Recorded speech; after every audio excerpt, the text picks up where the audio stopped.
Hello students,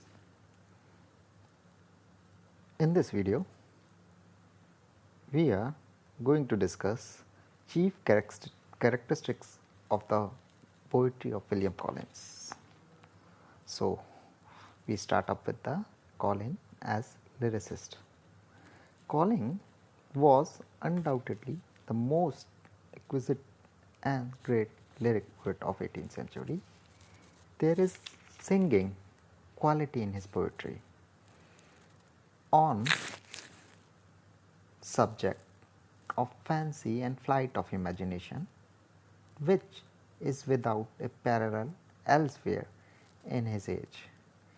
His poetry is personal and subjective, with which is lyrical in character, and his inspiration and his subjects of worthy feelings are his own experience, thoughts and feelings. His poetry is self delineation and creative self expressions.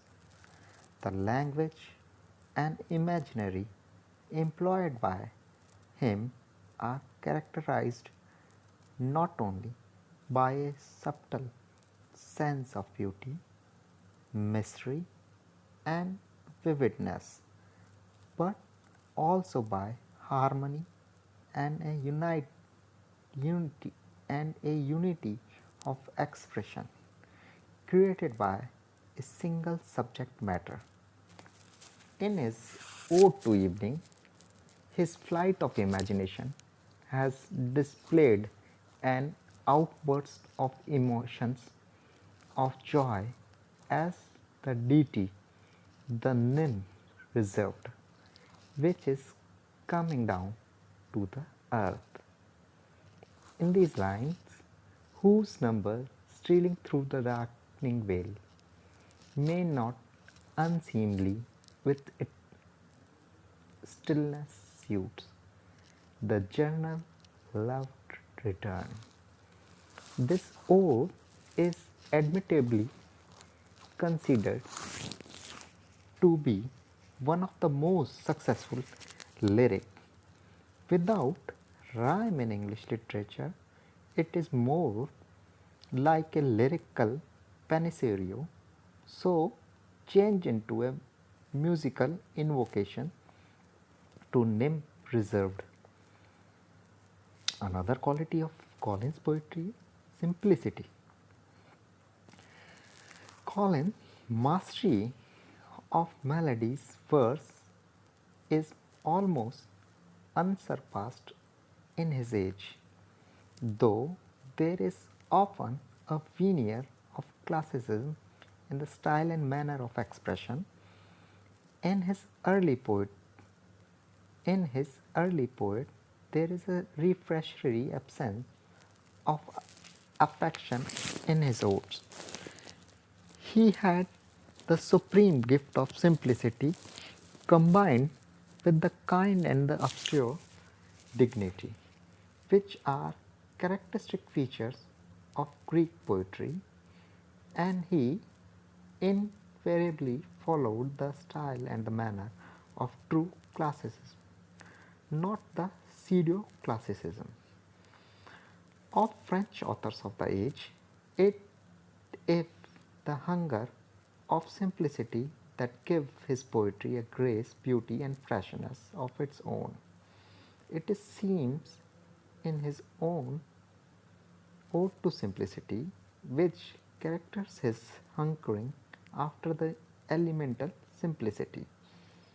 He conveys his thought as of these let other ask to aid some mighty task.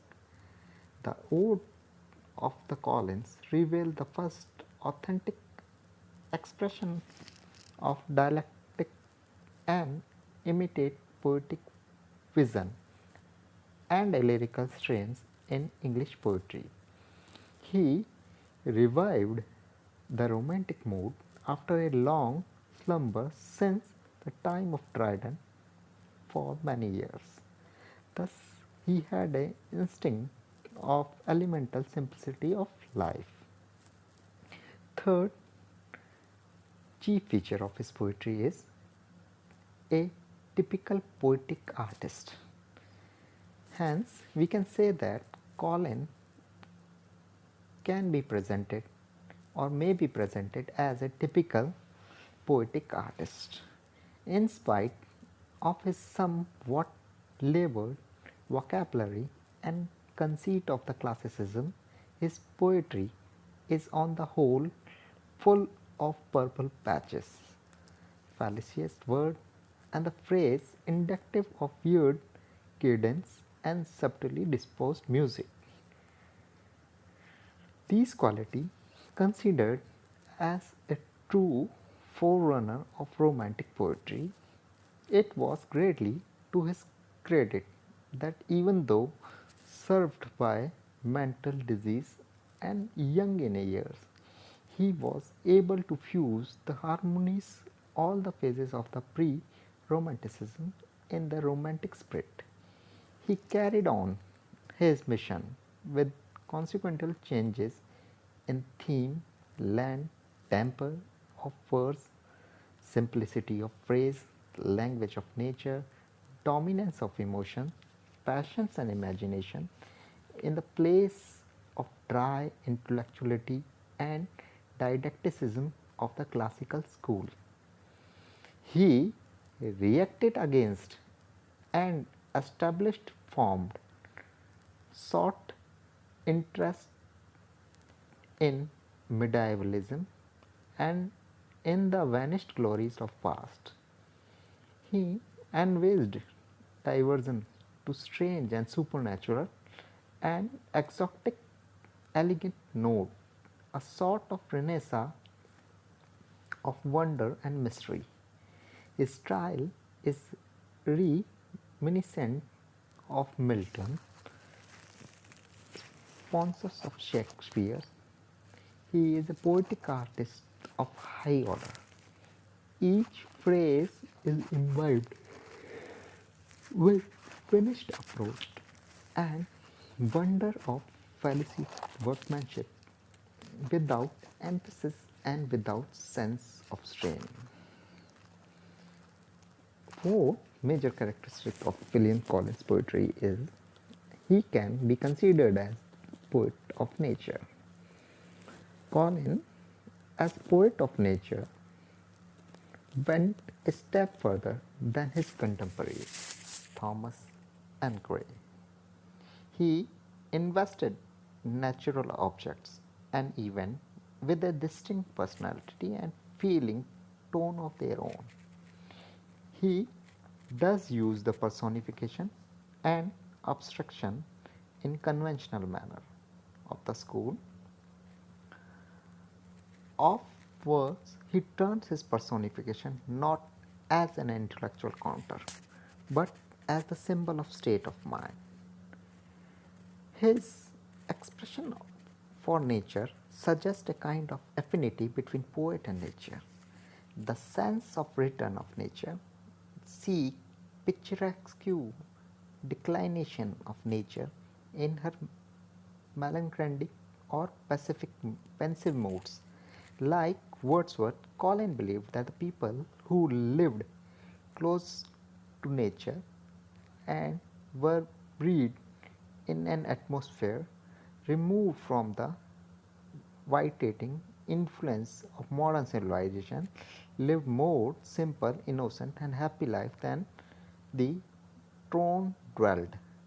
This is the note which struck in his Highland Ode. But oh, all forgot not the kinder rates, on whose black rocks which brave the vasting heights.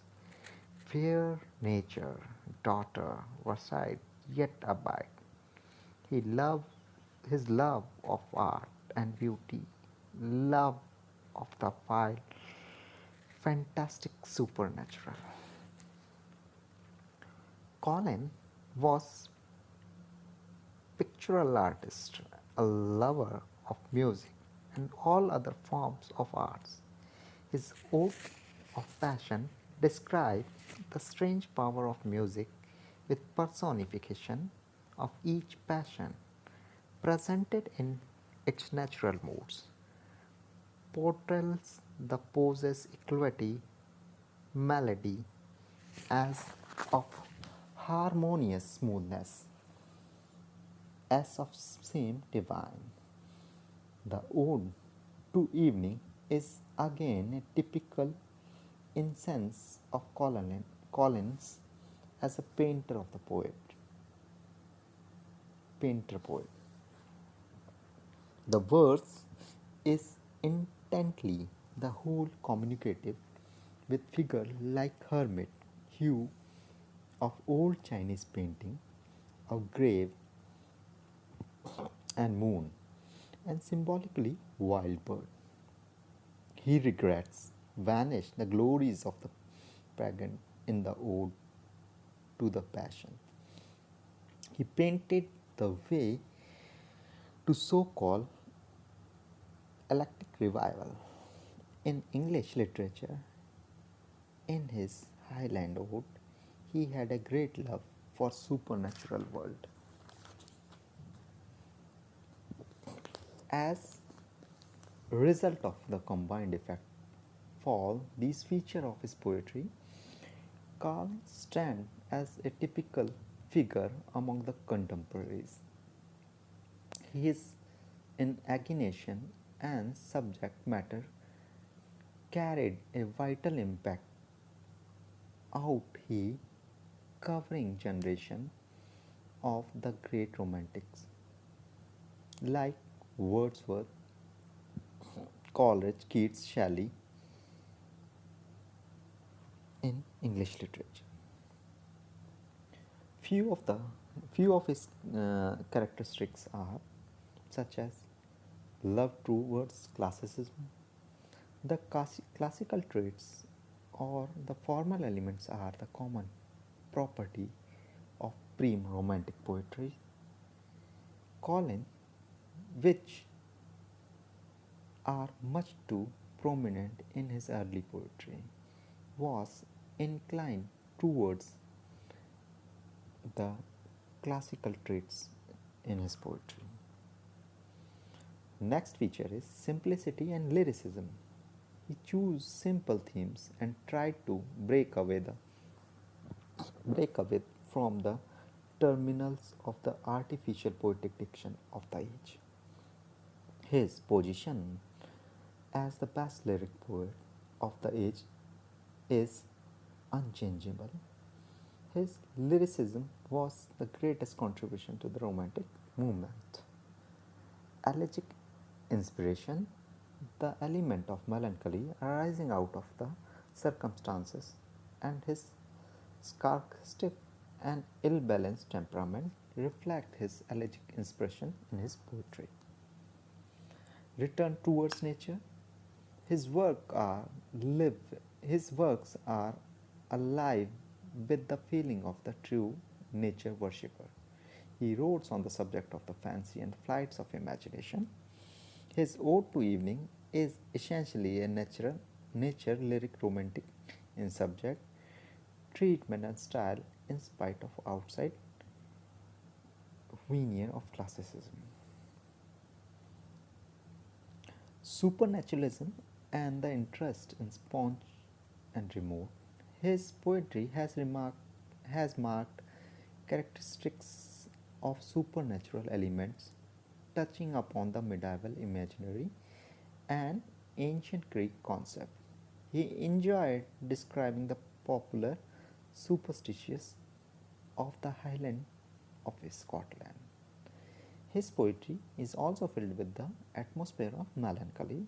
There is note of melancholic feelings and so created an atmosphere in all his work.